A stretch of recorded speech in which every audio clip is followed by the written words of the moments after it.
ಮಕ್ಕಳೇ ಶಿವನ ಕರೆಯ ಕೇಳಿ, ಏಳಿರಿ ಮಧುರ ಮಕ್ಕಳೇ ಶಿವನ ಕರೆಯ ಕೇಳಿ. ಅಮೃತ ವೇಳೆ ಶುದ್ಧ ಗಾಳಿ ತುಳಿಯುತ್ತಲಿದೆ ಏಳಿ, ಅಮೃತ ವೇಳೆ ಶುದ್ಧ ಗಾಳಿ ತುಳಿಯುತ್ತಲಿದೆ ಏಳಿ. ಏಳಿರಿ ಮಧುರ ಮಕ್ಕಳೇ ಶಿವನ ಕರೆಯ ಕೇಳಿ, ಶಿವನ ಕರೆಯ ಕೇಳಿ.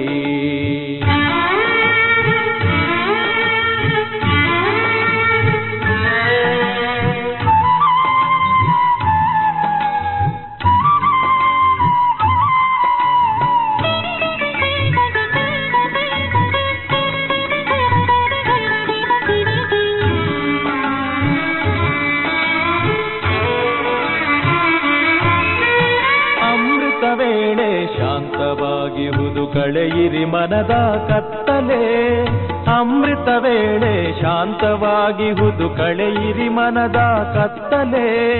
ಸುಳಿವ ಗಾಳಿಯಲ್ಲಿ ಪಸರಿಸಿರಿ ಶುದ್ಧ ಸಂಕಲ್ಪಗಳನ್ನು, ಶುದ್ಧ ಸಂಕಲ್ಪಗಳನ್ನು. ಶಿವನು ಕಾದಿಹನು ನಿಮಗೋ ಸುಗವೇ, ಅವನ ಕಾಣಲು ತೆರೆಯಿರಿ ದಿವ್ಯ ನೇತ್ರವ. ವಸುಧೆಯಲಿ ಅವತರಿಸಿಹ ಅವನ ಕರೆಯ ಕೇಳಿ, ಏಳಿರಿ ಮಧುರ ಮಕ್ಕಳೇ ಶಿವನ ಕರೆಯ ಕೇಳಿ. ಏಳಿರಿ ಮಧುರ ಮಕ್ಕಳೇ ಶಿವನ ಕರೆಯ ಕೇಳಿ.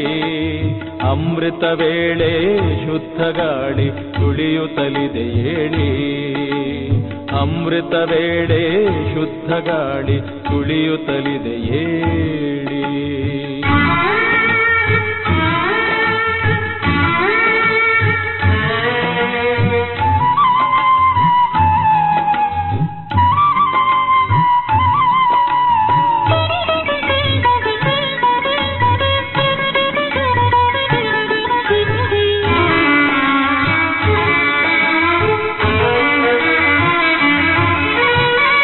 ಮರದಲ್ಲಿನ ಪಕ್ಷಿಗಳುಲಿಯಿತು, ಅಮೃತ ಗಾನ ಕಿವಿಯಲಿ ಮೊಳಗಿತು.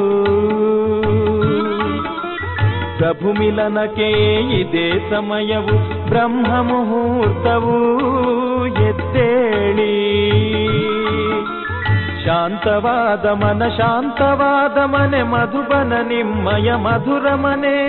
ಶಾಂತವಾದ ಮನ ಶಾಂತವಾದ ಮನೆ ಮಧುಬನ ನಿಮ್ಮಯ ಮಧುರ ಮನೆ. ಶಾಂತಿಧಾಮವೇ ನಿಮ್ಮಯ ನಿಜ ಮನೆ, ಅದುವೇ ನಮ್ಮಯ ಶಿವನ ಮನೆ, ಅದುವೇ ನಮ್ಮಯ ಶಿವನ ಮನೆ. ಏಳಿರಿ ಮಧುರ ಮಕ್ಕಳೇ ಶಿವನ ಕರೆಯ ಕೇಳಿ, ಏಳಿರಿ ಮಧುರ ಮಕ್ಕಳೇ ಶಿವನ ಕರೆಯ ಕೇಳಿ. ಅಮೃತ ವೇಳೆ ಶುದ್ಧ ಗಾಳಿ ತುಳಿಯುತ್ತಲಿದೆ ಏಳಿ, ಅಮೃತ ವೇಳೆ ಶುದ್ಧ ಗಾಳಿ ತುಳಿಯುತ್ತಲಿದೆ ಏಳಿ. ಏಳಿರಿ ಮಧುರ ಮಕ್ಕಳೇ ಶಿವನ ಕರೆಯ ಕೇಳಿ, ಶಿವನ ಕರೆಯ ಕೇಳಿ, ಶಿವನ ಕರೆಯ ಕೇಳಿ, ಶಿವನ ಕರೆಯ ಕೇಳಿ.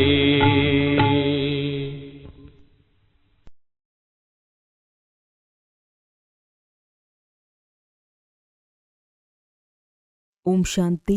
ಇಂದಿನ ದಿನಾಂಕ 25/10/2025. ಪ್ರಾರ್ಥ ಮುರುಳಿ ಬಾಪ್ತಾದ ಮಧುಬನ.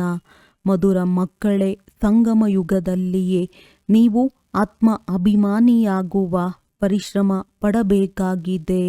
ಸತ್ಯಯುಗ ಅಥವಾ ಕಲಿಯುಗದಲ್ಲಿ ಈ ಪರಿಶ್ರಮವಿರುವುದಿಲ್ಲ. ಪ್ರಶ್ನೆ: ಶ್ರೀಕೃಷ್ಣನ ಹೆಸರು ಅವರ ತಂದೆ ತಾಯಿಗಿಂತಲೂ ಹೆಚ್ಚು ಪ್ರಸಿದ್ಧವಾಗಿದೆ ಏಕೆ? ಉತ್ತರ: ಏಕೆಂದರೆ ಶ್ರೀಕೃಷ್ಣನಿಗಿಂತ ಮೊದಲು ಯಾರದೆಲ್ಲ ಜನ್ಮವಾಗುವುದೋ ಆ ಜನ್ಮವು ಯೋಗಬಲದಿಂದ ಆಗಿರುವುದಿಲ್ಲ. ಕೃಷ್ಣನ ತಂದೆ ತಾಯಿಯು ಯೋಗಬಲದಿಂದ ಜನ್ಮ ತೆಗೆದುಕೊಂಡಿಲ್ಲ. ಪೂರ್ಣ ಕರ್ಮಾತೀತ ಸ್ಥಿತಿಯನ್ನು ಹೊಂದಿದವರು ರಾಧೆ ಕೃಷ್ಣರೇ ಆಗಿದ್ದಾರೆ. ಅವರೇ ಸದ್ಗತಿಯನ್ನು ಪಡೆಯುತ್ತಾರೆ. ಯಾವಾಗ ಎಲ್ಲ ಪಾಪಾತ್ಮರು ಸಮಾಪ್ತಿಯಾಗುವರೋ ಆಗ ಪಾವನ ಹೊಸ ಪ್ರಪಂಚದಲ್ಲಿ ಶ್ರೀಕೃಷ್ಣನ ಜನ್ಮವಾಗುತ್ತದೆ.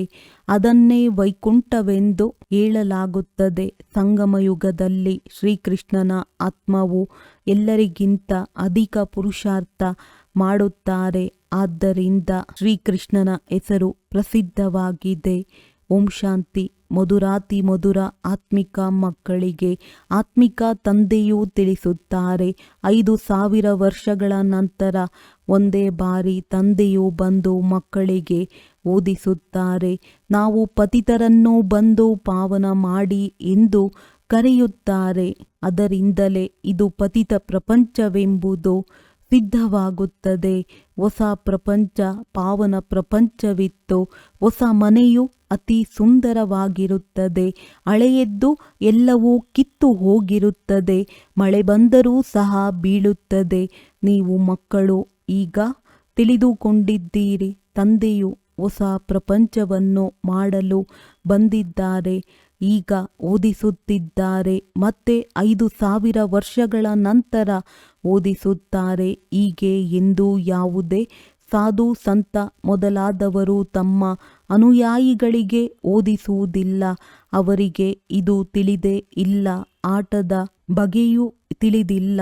ಏಕೆ ಎಂದರೆ ನಿವೃತ್ತಿ ಮಾರ್ಗದವರಾಗಿದ್ದಾರೆ. ತಂದೆಯ ವಿನಃ ಯಾರು ಸೃಷ್ಟಿಯ ಆದಿ ಮಧ್ಯ ಅಂತ್ಯದ ರಹಸ್ಯವನ್ನು ತಿಳಿಸುವುದಿಲ್ಲ. ಆತ್ಮ ಅಭಿಮಾನಿಯಾಗುವುದರಲ್ಲಿಯೇ ಮಕ್ಕಳಿಗೆ ಪರಿಶ್ರಮವಾಗುತ್ತದೆ.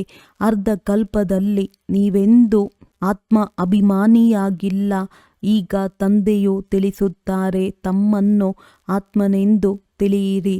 ಆತ್ಮಸೋ ಪರಮಾತ್ಮ ಎಂದಲ್ಲ, ತಮ್ಮನ್ನು ಆತ್ಮನೆಂದು ತಿಳಿದು ಪರಮಪಿತ ಪರಮಾತ್ಮ ಶಿವನನ್ನು ನೆನಪು ಮಾಡಬೇಕಾಗಿದೆ. ನೆನಪಿನ ಯಾತ್ರೆ ಮುಖ್ಯವಾಗಿದೆ. ಯಾವುದರಿಂದ ನೀವು ಪತಿತರಿಂದ ಪಾವನರಾಗುತ್ತೀರಿ. ಇದರಲ್ಲಿ ಯಾವುದೇ ಸ್ಥೂಲ ಮಾತಿಲ್ಲ. ಇಲ್ಲಿ ಯಾವುದೇ ಮೂಗು, ಕಿವಿ ಇತ್ಯಾದಿಗಳನ್ನು ಮುಚ್ಚಿ ಕುಳಿತುಕೊಳ್ಳುವಂತಿಲ್ಲ. ಮೂಲ ಮಾತಾಗಿದೆ. ತನ್ನನ್ನು ಆತ್ಮನೆಂದು ತಿಳಿದು ತಂದೆಯನ್ನು ನೆನಪು ಮಾಡಿ. ನೀವು ಅರ್ಧ ಕಲ್ಪದಿಂದ ದೇಹಾಭಿಮಾನದಲ್ಲಿ ಸಿಕ್ಕಿ ಹಾಕಿಕೊಂಡಿದ್ದೀರಿ. ಮೊದಲು ತನ್ನನ್ನು ಆತ್ಮನೆಂದು ತಿಳಿದಾಗಲೇ ತಂದೆಯನ್ನು ನೆನಪು ಮಾಡಬಲ್ಲಿರಿ. ಭಕ್ತಿ ಮಾರ್ಗದಲ್ಲಿ ಬಾಬಾ ಬಾಬಾ ಎಂದು ಹೇಳುತ್ತಾ ಬರುತ್ತಾರೆ. ಮಕ್ಕಳಿಗೆ ತಿಳಿದಿದೆ, ಸತ್ಯಯುಗದಲ್ಲಿ ಲೌಕಿಕ ತಂದೆಯೊಬ್ಬರೇ ಇರುತ್ತಾರೆ. ಅಲ್ಲಿ ಪಾರಲೌಕಿಕ ತಂದೆಯನ್ನು ನೆನಪು ಮಾಡುವುದಿಲ್ಲ. ಏಕೆಂದರೆ ಸುಖವಿರುತ್ತದೆ. ಭಕ್ತಿ ಮಾರ್ಗದಲ್ಲಿ ಮತ್ತೆ ಇಬ್ಬರು ತಂದೆಯರಾಗುತ್ತಾರೆ, ಲೌಕಿಕ ಮತ್ತು ಪಾರಲೌಕಿಕ. ದುಃಖದಲ್ಲಿ ಎಲ್ಲರೂ ಪಾರಲೌಕಿಕ ತಂದೆಯನ್ನು ನೆನಪು ಮಾಡುತ್ತಾರೆ. ಸತ್ಯಯುಗದಲ್ಲಿ ಭಕ್ತಿ ಇರುವುದಿಲ್ಲ.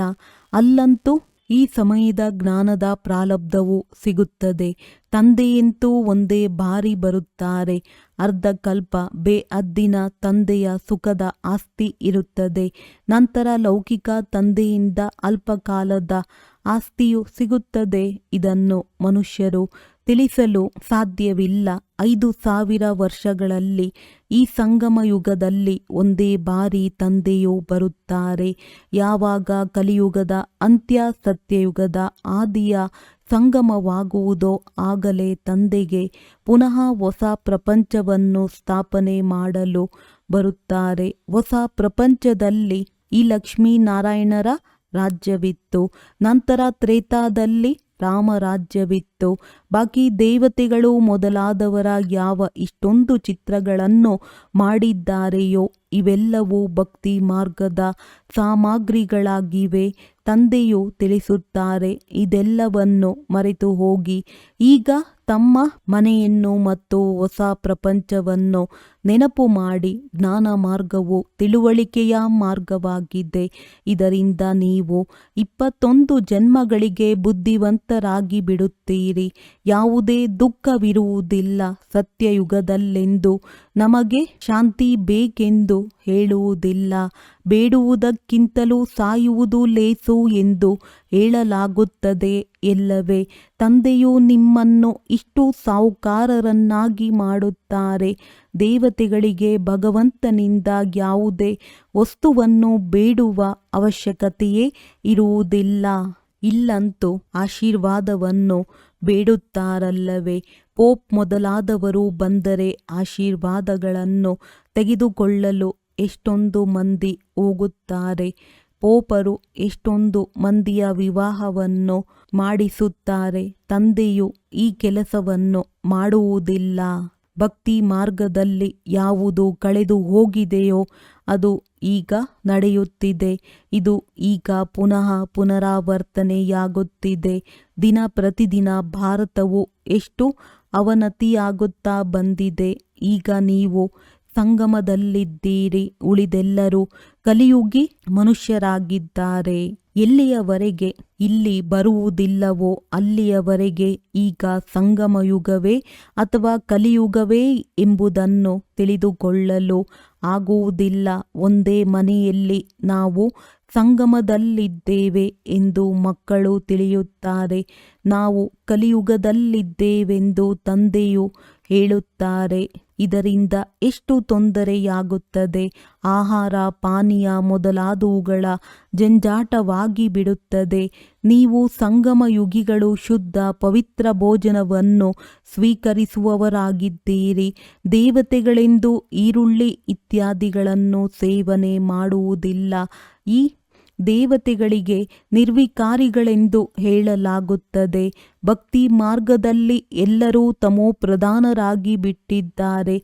ಈಗ ಸತೋಪ್ರಧಾನರಾಗಿ ಎಂದು ತಂದೆಯು ತಿಳಿಸುತ್ತಾರೆ. ಆತ್ಮವು ಮೊದಲು ಸತೋಪ್ರಧಾನವಾಗಿತ್ತು, ನಂತರ ತಮೋಪ್ರಧಾನವಾಗಿದೆ ಎಂದು ತಿಳಿದುಕೊಳ್ಳುವವರು ಯಾರೂ ಇಲ್ಲ. ಏಕೆಂದರೆ ಅವರು ಆತ್ಮವನ್ನು ನಿರ್ಲೇಪವೆಂದು ತಿಳಿಯುತ್ತಾರೆ. ಆತ್ಮವೇ ಪರಮಾತ್ಮನೆಂದು ಹೇಳಿಬಿಡುತ್ತಾರೆ. ತಂದೆಯು ತಿಳಿಸುತ್ತಾರೆ, ಜ್ಞಾನಸಾಗರನು ನಾನೇ ಆಗಿದ್ದೇನೆ. ಯಾರು ಈ ದೇವಿ ದೇವತಾ ಧರ್ಮದವರಾಗಿರುವರೋ ಅವರೆಲ್ಲರೂ ಬಂದು ಪುನಃ ಆಸ್ತಿಯನ್ನು ತೆಗೆದುಕೊಳ್ಳುತ್ತಾರೆ. ಈಗ ನಾಟಿಯಾಗುತ್ತಿದೆ. ಇವರು ಇಷ್ಟು ಶ್ರೇಷ್ಠ ಪದವಿಯನ್ನು ಪಡೆಯಲು ಯೋಗ್ಯರಲ್ಲವೆಂದು ನಿಮಗೆ ಅರ್ಥವಾಗಿ ಬಿಡುತ್ತದೆ. ಮನೆಗೆ ಹೋಗಿ ವಿವಾಹ ಮಾಡಿಕೊಂಡು ಪತಿತರಾಗುತ್ತಿರುತ್ತಾರೆ. ಆದ್ದರಿಂದ ಶ್ರೇಷ್ಠ ಪದವಿಯನ್ನು ಪಡೆಯಲು ಸಾಧ್ಯವಿಲ್ಲವೆಂದು ತಿಳಿಸುತ್ತಿರುತ್ತಾರೆ. ಈ ರಾಜಧಾನಿಯು ಸ್ಥಾಪನೆಯಾಗುತ್ತಿದೆ. ತಂದೆಯೂ ತಿಳಿಸುತ್ತಾರೆ, ನಾನು ನಿಮ್ಮನ್ನು ರಾಜರಿಗೂ ರಾಜರನ್ನಾಗಿ ಮಾಡುತ್ತೇನೆ. ಅಂದ ಮೇಲೆ ಪ್ರಜೆಗಳನ್ನು ಅವಶ್ಯವಾಗಿ ಮಾಡಿಕೊಳ್ಳಬೇಕಾಗಿದೆ. ಇಲ್ಲವೆಂದರೆ ರಾಜ್ಯವನ್ನು ಹೇಗೆ ಪಡೆಯುತ್ತೀರಿ? ಇದು ಗೀತೆಯ ಅಕ್ಷರವಲ್ಲವೇ? ಇದಕ್ಕೆ ಗೀತಾಯುಗವೆಂದು ಕರೆಯಲಾಗುತ್ತದೆ. ನೀವೀಗ ರಾಜಯೋಗವನ್ನು ಕಲಿಯುತ್ತಿದ್ದೀರಿ. ನಿಮಗೆ ತಿಳಿದಿದೆ, ಆದಿ ಸನಾತನ ದೇವಿ ದೇವತಾ ಧರ್ಮದ ತಳಹದಿಯು ತಯಾರಾಗುತ್ತಿದೆ. ಸೂರ್ಯವಂಶಿ ಚಂದ್ರವಂಶಿ ಎರಡೂ ರಾಜಧಾನಿಗಳು ಸ್ಥಾಪನೆಯಾಗುತ್ತಿವೆ. ಬ್ರಾಹ್ಮಣ ಕುಲವು ಸ್ಥಾಪನೆಯಾಗಿ ಬಿಟ್ಟಿದೆ. ಬ್ರಾಹ್ಮಣರೇ ಮತ್ತೆ ಸೂರ್ಯವಂಶಿ ಚಂದ್ರವಂಶೀಯರಾಗುತ್ತೀರಿ. ಯಾರು ಚೆನ್ನಾಗಿ ಪರಿಶ್ರಮ ಪಡುವರೋ ಅವರು ಸೂರ್ಯವಂಶಿಗಳಾಗುತ್ತಾರೆ. ಅನ್ಯ ಧರ್ಮದವರು ಯಾರೆಲ್ಲ ಬರುವರೋ ತಮ್ಮ ಧರ್ಮ ಸ್ಥಾಪನೆ ಮಾಡುವುದಕ್ಕಾಗಿಯೇ ಬರುತ್ತಾರೆ. ಅವರ ಹಿಂದೆ ಆ ಧರ್ಮದ ಆತ್ಮಗಳು ಬರುತ್ತಾ ಇರುತ್ತಾರೆ. ಧರ್ಮದ ವೃದ್ಧಿಯಾಗತೊಡಗುತ್ತದೆ. ಉದಾಹರಣೆಗೆ, ಯಾರಾದರೂ ಕ್ರಿಶ್ಚಿಯನ್ನರಾಗಿದ್ದರೆ ಅವರ ಬೀಜರೂಪವು ಕ್ರಿಸ್ತನಾದರು ಅಂದಾಗ ನಿಮ್ಮ ಬೀಜರೂಪ ಯಾರು? ತಂದೆಯಾಗಿದ್ದಾರೆ. ಏಕೆಂದರೆ ತಂದೆಯೇ ಬಂದು ಬ್ರಹ್ಮರವರ ಮೂಲಕ ಸ್ವರ್ಗದ ಸ್ಥಾಪನೆ ಮಾಡುತ್ತಾರೆ. ಬ್ರಹ್ಮನಿಗೆ ಪ್ರಜಾಪಿತನೆಂದು ಹೇಳಲಾಗಿದೆ, ಆದರೆ ರಚಯಿತನೆಂದು ಹೇಳುವುದಿಲ್ಲ. ಇವರ ಮೂಲಕ ಮಕ್ಕಳನ್ನು ದತ್ತು ಮಾಡಿಕೊಳ್ಳಲಾಗುತ್ತದೆ. ಬ್ರಹ್ಮನನ್ನು ಸಹ ತಂದೆಯು ರಚನೆ ಮಾಡುತ್ತಾರಲ್ಲವೇ? ತಂದೆಯು ಬಂದು ಇವರನ್ನು ರಚಿಸುತ್ತಾರೆ, ಅರ್ಥಾತ್ ದತ್ತು ಮಾಡಿಕೊಳ್ಳುತ್ತಾರೆ. ನೀವು ನನ್ನ ಮಕ್ಕಳಾಗಿದ್ದೀರಿ ಎಂದು ಶಿವತಂದೆಯು ಹೇಳುತ್ತಾರೆ. ನೀವು ನನ್ನ ಸಾಕಾರಿ ಮಕ್ಕಳಾಗಿದ್ದೀರಿ ಎಂದು ಬ್ರಹ್ಮ ತಂದೆಯು ಹೇಳುತ್ತಾರೆ. ನೀವೀಗ ಪತಿತರಾಗಿದ್ದೀರಿ, ಈಗ ಮತ್ತೆ ಬ್ರಾಹ್ಮಣರಾಗಿದ್ದೀರಿ. ಈ ಸಂಗಮ ಯುಗದಲ್ಲಿಯೇ ನೀವು ಪುರುಷೋತ್ತಮ ದೇವಿ ದೇವತೆಗಳಾಗುವ ಪರಿಶ್ರಮ ಪಡುತ್ತೀರಿ. ದೇವತೆಗಳು ಮತ್ತು ಶೂದ್ರರು ಪರಿಶ್ರಮ ಪಡಬೇಕಾಗುವುದಿಲ್ಲ.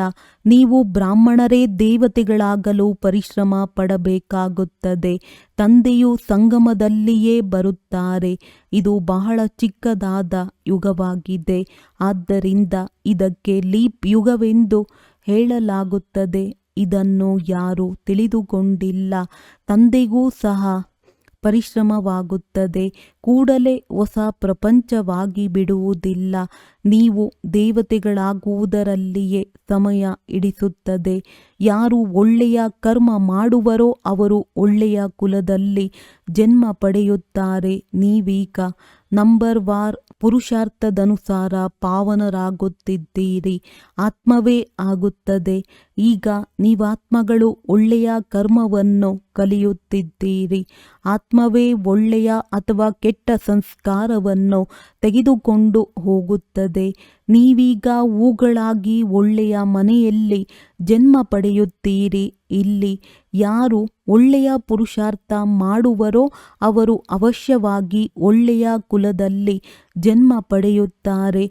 ನಂಬರ್ವಾರಂತೂ ಇದ್ದಾರಲ್ಲವೇ, ಎಂತೆಂತಹ ಕರ್ಮ ಮಾಡುತ್ತಾರೆಯೋ ಅಂತಹ ಜನ್ಮ ಪಡೆಯುತ್ತಾರೆ. ಯಾವಾಗ ಕೆಟ್ಟ ಕರ್ಮ ಮಾಡುವವರು ಸಂಪೂರ್ಣ ಸಮಾಪ್ತಿಯಾಗುವರೋ ಆಗ ಎಲ್ಲವೂ ಸ್ವಚ್ಛವಾಗಿ ಸ್ವರ್ಗ ಸ್ಥಾಪನೆಯಾಗುತ್ತದೆ. ಏನೆಲ್ಲವೂ ತಮೋ ಪ್ರಧಾನತೆಯಿಂದಿದೆಯೋ ಎಲ್ಲವೂ ಸಮಾಪ್ತಿಯಾಗುತ್ತದೆ. ಮತ್ತೆ ಹೊಸ ದೇವತೆಗಳ ಆಗಮನವೂ ಆರಂಭವಾಗುತ್ತದೆ. ಯಾವಾಗ ಭ್ರಷ್ಟಾಚಾರಿಗಳೆಲ್ಲರೂ ಸಮಾಪ್ತಿಯಾಗುವರೋ ಆಗ ಕೃಷ್ಣನ ಜನ್ಮವಾಗುತ್ತದೆ. ಅಲ್ಲಿಯವರೆಗೆ ಅದಲು ಬದಲಾಗುತ್ತಿರುತ್ತದೆ. ಯಾವಾಗ ಯಾರೂ ಪತಿತರಿರುವುದಿಲ್ಲವೋ ಆಗ ಕೃಷ್ಣನು ಬರುವನು. ಅಲ್ಲಿಯವರೆಗೆ ನೀವು ಬರುತ್ತಾ ಇರುತ್ತೀರಿ. ಕೃಷ್ಣನನ್ನು ಆಹ್ವಾನ ಮಾಡಲು ತಂದೆ ತಾಯಿಯು ಮೊದಲೇ ಬೇಕಲ್ಲವೇ? ನಂತರ ಎಲ್ಲರೂ ಒಳ್ಳೊಳ್ಳೆಯವರು ಬೇಕಲ್ಲವೇ? ಮತ್ತೆ ಎಲ್ಲರೂ ಒಳ್ಳೆಯವರಿರುತ್ತಾರೆ. ಉಳಿದೆಲ್ಲರೂ ಹೊರಟು ಹೋಗುತ್ತಾರೆ. ಆಗಲೇ ಅದಕ್ಕೆ ಸ್ವರ್ಗವೆಂದು ಹೇಳಲಾಗುವುದು. ನೀವು ಕೃಷ್ಣನನ್ನು ಆಹ್ವಾನ ಮಾಡುವವರಿರುತ್ತೀರಿ. ಬಲೆ ನಿಮ್ಮ ಜನ್ಮವು ಪತಿತವಾಗಿರುವುದು. ಏಕೆಂದರೆ ರಾವಣ ರಾಜ್ಯವಲ್ಲವೇ? ಶುದ್ಧ ಜನ್ಮವಂತೂ ಆಗಲು ಸಾಧ್ಯವಿಲ್ಲ. ಮೊಟ್ಟ ಮೊದಲಿಗೆ ಕೃಷ್ಣನದ್ದು ಪವಿತ್ರ ಜನ್ಮವಾಗುತ್ತದೆ. ಅದರ ನಂತರ ಹೊಸ ಪ್ರಪಂಚ ವೈಕುಂಠವೆಂದು ಕರೆಯಲಾಗುತ್ತದೆ. ಕೃಷ್ಣನು ಸಂಪೂರ್ಣ ಪವಿತ್ರ ಹೊಸ ಪ್ರಪಂಚದಲ್ಲಿ ಬರುತ್ತಾನೆ. ರಾವಣ ಸಂಪ್ರದಾಯವು ಸಂಪೂರ್ಣ ಸಮಾಪ್ತಿಯಾಗಿ ಬಿಡುತ್ತದೆ. ಕೃಷ್ಣನ ಹೆಸರು ಅವನ ತಾಯಿ ತಂದೆಗಿಂತಲೂ ಬಹಳ ಪ್ರಸಿದ್ಧವಾಗಿದೆ. ಕೃಷ್ಣನ ತಂದೆ ತಾಯಿಗಳ ಹೆಸರು ಅಷ್ಟು ಪ್ರಸಿದ್ಧವಾಗಿರುವುದಿಲ್ಲ. ಕೃಷ್ಣನಿಗಿಂತ ಮೊದಲು ಯಾರ ಜನ್ಮವಾಗುತ್ತದೆಯೋ ಅವರದ್ದು ಯೋಗಬಲದಿಂದ ಜನ್ಮವಾಯಿತೆಂದು ಹೇಳುವುದಿಲ್ಲ. ಕೃಷ್ಣನ ತಂದೆ ತಾಯಿಗಳೂ ಸಹ ಯೋಗಬಲದಿಂದ ಜನ್ಮವಾಗಿದ್ದರೆ ಅವರ ಹೆಸರೂ ಸಹ ಪ್ರಸಿದ್ಧವಾಗುತ್ತಿತ್ತು. ಇದರಿಂದಲೇ ಎಷ್ಟು ಪುರುಷಾರ್ಥವನ್ನು ಕೃಷ್ಣನು ಮಾಡಿದ್ದನೋ ಅಷ್ಟು ಅವನ ತಂದೆ ತಾಯಿಯು ಮಾಡಿಲ್ಲವೆಂದು ಸಿದ್ಧವಾಗುತ್ತದೆ. ಇವೆಲ್ಲ ಮಾತುಗಳನ್ನು ಮುಂದೆ ಹೋದಂತೆ ನೀವು ತಿಳಿದುಕೊಳ್ಳುತ್ತಾ ಹೋಗುವಿರಿ. ಪೂರ್ಣ ಕರ್ಮಾತೀತ ಸ್ಥಿತಿಯವರು ರಾಧೆ ಕೃಷ್ಣರೇ ಆಗಿದ್ದಾರೆ. ಅವರೇ ಸದ್ಗತಿಯಲ್ಲಿ ಬರುತ್ತಾರೆ. ಪಾಪಾತ್ಮರೆಲ್ಲರೂ ಸಮಾಪ್ತಿಯಾಗುತ್ತಾರೆ. ಆಗ ಇವರ ಜನ್ಮವಾಗುತ್ತದೆ. ನಂತರ ಅದನ್ನು ಪಾವನ ಪ್ರಪಂಚವೆಂದು ಹೇಳುತ್ತಾರೆ. ಆದ್ದರಿಂದ ಕೃಷ್ಣನ ಹೆಸರು ಪ್ರಸಿದ್ಧವಾಗಿದೆ. ಅವರ ತಂದೆ ತಾಯಿಯದ್ದು ಅಷ್ಟೊಂದಿಲ್ಲ. ಬಹಳ ಸಾಕ್ಷಾತ್ಕಾರಗಳಾಗುತ್ತವೆ. ಇನ್ನೂ ಸಮಯವಿದೆ. ನಾವು ಈ ರೀತಿಯಾಗಲು ಓದುತ್ತಿದ್ದೇವೆಂದು ನೀವು ಯಾರಿಗೆ ಬೇಕಾದರೂ ತಿಳಿಸಬಹುದು. ವಿಶ್ವದಲ್ಲಿ ಇವರ ರಾಜ್ಯವು ಈಗ ಸ್ಥಾಪನೆಯಾಗುತ್ತಿದೆ. ನಮಗಾಗಿ ಹೊಸ ಪ್ರಪಂಚವೂ ಬೇಕು. ಈಗ ನಿಮಗೆ ದೈವಿ ಸಂಪ್ರದಾಯದವರೆಂದು ಹೇಳುವುದಿಲ್ಲ. ನೀವು ಬ್ರಾಹ್ಮಣ ಸಂಪ್ರದಾಯದವರಾಗುತ್ತೀರಿ. ದೇವತೆಗಳಾಗುವವರಿದ್ದೀರಿ. ದೈವಿ ಸಂಪ್ರದಾಯದವರಾಗಿದ್ದರೆ ನಂತರ ನಿಮ್ಮ ಆತ್ಮ ಮತ್ತು ಶರೀರ ಎರಡೂ ಸ್ವಚ್ಛವಾಗುತ್ತದೆ. ನೀವೀಗ ಸಂಗಮಯುಗಿ ಪುರುಷೋತ್ತಮರಾಗುವವರಿದ್ದೀರಿ. ಇದೆಲ್ಲವೂ ಪರಿಶ್ರಮದ ಮಾತಾಗಿದೆ. ನೆನಪಿನಿಂದ ವಿಕರ್ಮಾಜೀತರಾಗಬೇಕಾಗಿದೆ. ಬಾಬಾ, ನೆನಪು ಪದೇ ಪದೇ ಮರೆತು ಹೋಗುತ್ತದೆ ಎಂದು ನೀವು ಹೇಳುತ್ತೀರಿ. ಈ ತಂದೆಯು ಪಿಕ್ನಿಕ್ನಲ್ಲಿ ಕುಳಿತಿರುವಾಗಲೂ ಸಹ ಇವರಿಗೆ ವಿಚಾರವಿರುತ್ತದೆ, ನಾವು ನೆನಪಿನಲ್ಲಿಲ್ಲವೆಂದರೆ ತಂದೆಯು ಏನು ಹೇಳುವರು ಎಂದು. ಆದ್ದರಿಂದ ತಂದೆಯು ತಿಳಿಸುತ್ತಾರೆ, ನೀವು ನೆನಪಿನಲ್ಲಿ ಕುಳಿತು ಪಿಕ್ನಿಕ್ ಮಾಡಿ ಕರ್ಮ ಮಾಡುತ್ತಾ ಪ್ರಿಯತಮನನ್ನು ನೆನಪು ಮಾಡಿ, ಆಗ ವಿಕರ್ಮಗಳು ವಿನಾಶವಾಗುತ್ತದೆ. ಇದರಲ್ಲಿಯೇ ಪರಿಶ್ರಮವಿದೆ. ನೆನಪಿನಿಂದ ಆತ್ಮವು ಪವಿತ್ರವಾಗುವುದು, ಅವಿನಾಶಿ ಜ್ಞಾನಧನವು ಜಮಾ ಆಗುವುದು. ಮತ್ತೆ ಒಂದು ವೇಳೆ ಅಪವಿತ್ರರಾಗಿ ಬಿಟ್ಟರೆ ಇಡೀ ಜ್ಞಾನವೇ ವ್ಯರ್ಥವಾಗಿ ಹೋಗುತ್ತದೆ. ಪವಿತ್ರತೆಯೇ ಮುಖ್ಯವಾಗಿದೆ. ತಂದೆಯು ಒಳ್ಳೊಳ್ಳೆಯ ಮಾತುಗಳನ್ನು ತಿಳಿಸುತ್ತಾರೆ. ಈ ಸೃಷ್ಟಿಯ ಆದಿ ಮಧ್ಯ ಅಂತ್ಯದ ಜ್ಞಾನವು ಮತ್ಯಾರಲ್ಲಿಯೂ ಇಲ್ಲ. ಅನ್ಯ ಯಾವುದೆಲ್ಲ ಸತ್ಸಂಗಗಳಿವೆಯೋ ಅವೆಲ್ಲವೂ ಭಕ್ತಿ ಮಾರ್ಗದ್ದಾಗಿದೆ. ತಂದೆಯು ತಿಳಿಸುತ್ತಾರೆ, ವಾಸ್ತವದಲ್ಲಿ ಪ್ರವೃತ್ತಿ ಮಾರ್ಗದವರೇ ಮಾಡಬೇಕಾಗಿದೆ. ನಿಮ್ಮಲ್ಲಿ ಎಷ್ಟೊಂದು ಶಕ್ತಿ ಇರುತ್ತದೆ. ಮನೆಯಲ್ಲಿ ಕುಳಿತಿದ್ದಂತೆಯೇ ನಿಮಗೆ ಸುಖವು ಪ್ರಾಪ್ತಿಯಾಗುತ್ತದೆ. ಸರ್ವಶಕ್ತಿವಂತ ತಂದೆಯಿಂದ ನೀವು ಇಷ್ಟು ಶಕ್ತಿಯನ್ನು ತೆಗೆದುಕೊಳ್ಳುತ್ತೀರಿ. ಸನ್ಯಾಸಿಗಳಲ್ಲಿಯೂ ಮೊದಲು ಶಕ್ತಿ ಇತ್ತು, ಅರಣ್ಯದಲ್ಲಿರುತ್ತಿದ್ದರು. ಈಗಂತೂ ಎಷ್ಟು ದೊಡ್ಡ ದೊಡ್ಡ ಮನೆಗಳನ್ನು ಕಟ್ಟಿಕೊಂಡಿರುತ್ತಾರೆ. ಈಗ ಆ ಶಕ್ತಿ ಇರುವುದಿಲ್ಲ. ಹೇಗೆ ನಿಮ್ಮಲ್ಲಿಯೂ ಸಹ ಮೊದಲು ಸುಖದ ಶಕ್ತಿ ಇರುತ್ತದೆ, ನಂತರ ಮಾಯವಾಗಿ ಬಿಡುತ್ತದೆ. ಹಾಗೆಯೇ ಅವರಲ್ಲಿಯೂ ಮೊದಲು ಶಾಂತಿಯ ಶಕ್ತಿ ಇತ್ತು, ಈಗ ಅದು ಉಳಿದಿಲ್ಲ. ಮೊದಲಾದವರು ನಾವು ರಚಯಿತ ಮತ್ತು ರಚನೆಯನ್ನು ತಿಳಿದುಕೊಂಡಿಲ್ಲವೆಂದು ಸಾಧು ಸನ್ಯಾಸಿಗಳು ಸತ್ಯವೆನ್ನು ಹೇಳುತ್ತಿದ್ದರು. ಈಗಂತೂ ತಮ್ಮನ್ನೇ ಶಿವೋಹಂ, ನಾನೇ ಭಗವಂತನೆಂದು ಹೇಳಿಕೊಂಡು ಕುಳಿತುಕೊಂಡಿದ್ದಾರೆ. ತಂದೆಯು ತಿಳಿಸುತ್ತಾರೆ, ಇಡೀ ವೃಕ್ಷವು ತಮೋಪ್ರಧಾನವಾಗಿದೆ. ಆದ್ದರಿಂದ ಸಾಧುಗಳು ಮುಂತಾದವರ ಉದ್ಧಾರ ಮಾಡಲು ಬರುತ್ತೇನೆ.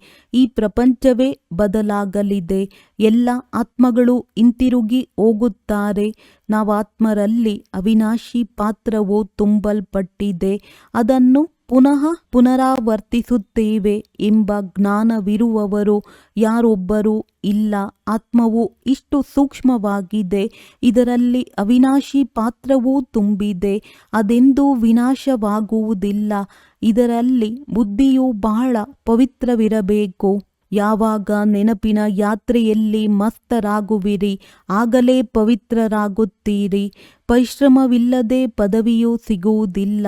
ಆದ್ದರಿಂದಲೇ ಏರಿದರೆ ವೈಕುಂಠ ರಸ, ಬಿದ್ದರೆ ಚಕುನಾಚೂರ್ ಎಂದು ಗಾಯನವಿದೆ. ಶ್ರೇಷ್ಠಾತಿ ಶ್ರೇಷ್ಠ ರಾಜಾದಿರಾಜ ಡಬಲ್ ಕಿರೀಟಧಾರಿಗಳೆಲ್ಲಿ, ಪ್ರಜೆಗಳೆಲ್ಲಿ? ಓದಿಸುವವರಂತೂ ಒಬ್ಬರೇ ಆಗಿದ್ದಾರೆ. ಇದರಲ್ಲಿ ಬಹಳ ಒಳ್ಳೆಯ ತಿಳುವಳಿಕೆ ಬೇಕು. ತಂದೆಯು ಪುನಃ ಪುನಃ ತಿಳಿಸುತ್ತಾರೆ, ನೆನಪಿನ ಯಾತ್ರೆಯು ಮುಖ್ಯವಾಗಿದೆ.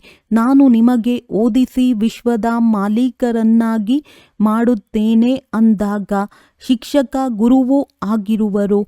ತಂದೆಯಂತೂ ಶಿಕ್ಷಕರಿಗೂ, ಶಿಕ್ಷಕ ತಂದೆಯರಿಗೂ ತಂದೆಯಾಗಿದ್ದಾರೆ. ಇದನ್ನು ನೀವು ಮಕ್ಕಳೇ ತಿಳಿದುಕೊಂಡಿದ್ದೀರಿ. ನಮ್ಮ ತಂದೆಯು ಬಹಳ ಪ್ರಿಯರಾಗಿದ್ದಾರೆ. ಇಂತಹ ತಂದೆಯನ್ನಂತೂ ಬಹಳ ನೆನಪು ಮಾಡಬೇಕಾಗಿದೆ. ಸಂಪೂರ್ಣ ಓದಲೂ ಬೇಕಾಗಿದೆ. ತಂದೆಯನ್ನು ನೆನಪು ಮಾಡದಿದ್ದರೆ ಪಾಪಗಳು ಕಳೆಯುವುದಿಲ್ಲ. ತಂದೆಯು ಎಲ್ಲ ಆತ್ಮಗಳನ್ನು ಜೊತೆ ಕರೆದುಕೊಂಡು ಹೋಗುತ್ತಾರೆ. ಬಾಕಿ ಶರೀರಗಳೆಲ್ಲವೂ ಸಮಾಪ್ತಿಯಾಗುತ್ತದೆ. ಆತ್ಮಗಳೆಲ್ಲರೂ ತಮ್ಮ ತಮ್ಮ ವಿಭಾಗದಲ್ಲಿ ಹೋಗಿ ನಿವಾಸ ಮಾಡುತ್ತಾರೆ. ಒಳ್ಳೆಯದು. ಮಧುರಾತಿ ಮಧುರ ಅಗಲಿ ಹೋಗಿ ಮರಳಿ ಸಿಕ್ಕಿರುವ ಮಕ್ಕಳ ಪ್ರತಿ ಮಾತ್ಪಿತಾ ಬಾಪ್ ದಾದಾರವರ ನೆನಪು, ಪ್ರೀತಿ ಹಾಗೂ ಸುಪ್ರಭಾತ.